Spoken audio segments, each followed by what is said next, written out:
Vamos calcular agora o trabalho realizado pela força elástica.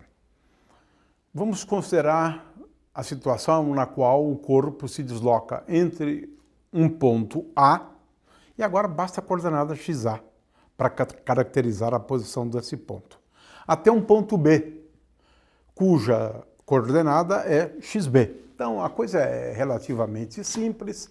Eu tenho aqui o eixo X, tá?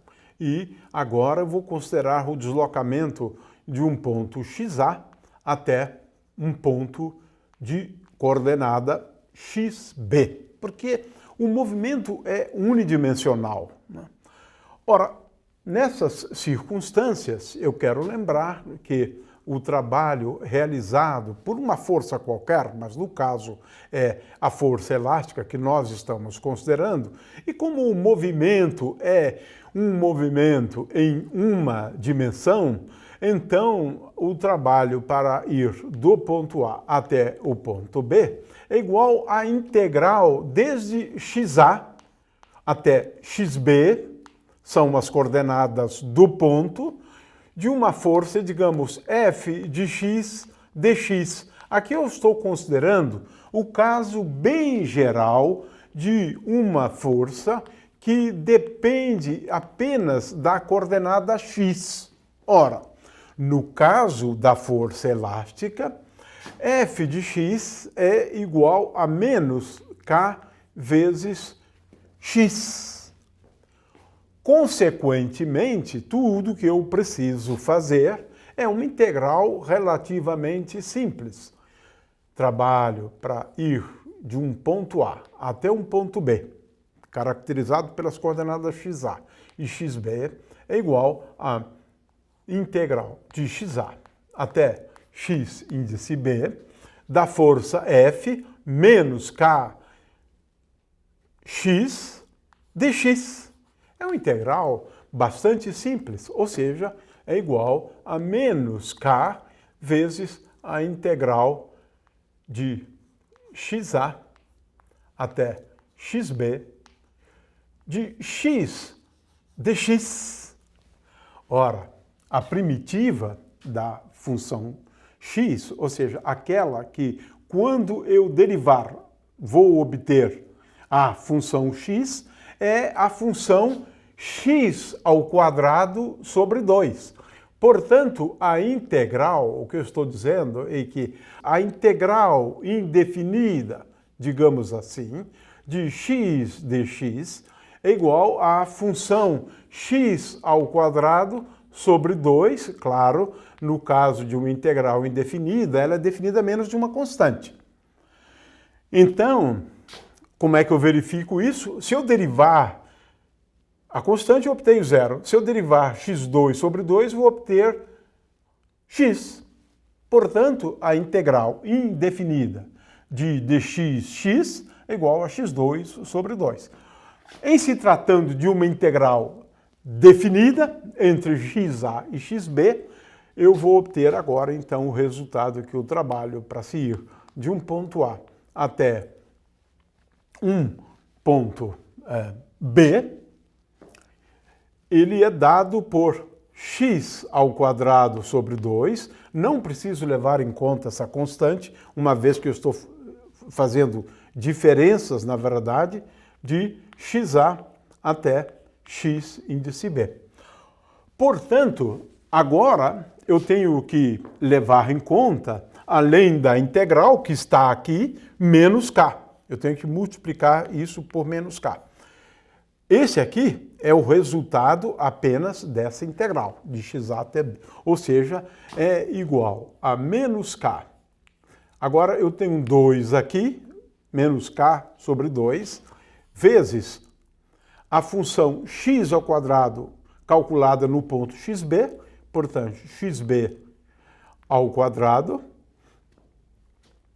menos xa ao quadrado. E esse é o resultado que eu obtenho do trabalho realizado pela força elástica, uma força que se escreve sob esta forma aqui, quando o corpo se desloca sob a ação dessa força de um ponto A até um ponto B. Esse resultado é importante e nós vamos escrevê-lo assim. É igual a menos K sobre 2 vezes xb ao quadrado menos xa ao quadrado. Muito bem. Essa é a primeira parte do problema. E agora o que nós podemos dizer em relação às diferenças de velocidades, né? Aqui, no ponto A, a partícula tem uma velocidade VA, no ponto B, ela tem uma velocidade VB. A questão é, como é que eu relaciono as velocidades, ou melhor, as diferenças de velocidades? Bom, nós já sabemos que tal A até B, ou seja, o trabalho realizado pela força elástica de um ponto A até um ponto B é igual a menos K sobre 2 vezes xb ao quadrado menos xa ao quadrado. Ao mesmo tempo, nós sabemos que isto é igual a diferença de energia cinética entre os pontos B e A. Portanto, isso é m vezes Vb ao quadrado sobre 2 menos m vezes Va ao quadrado sobre 2. Portanto, aqui eu posso concluir, se eu quiser, né, duas coisas, né? A primeira, é claro, é que eu posso escrever, né, a diferença de velocidades, Vb ao quadrado menos Va ao quadrado, como sendo igual a menos K sobre m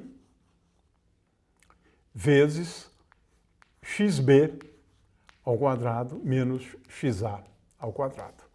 Tenho, portanto, uma forma de determinar a diferença de velocidade ou as diferenças de velocidades em pontos diferentes, e essas diferenças de velocidades eu posso escrever em função das coordenadas xa e xb da partícula. É claro que depende da constante elástica e depende também da massa do objeto.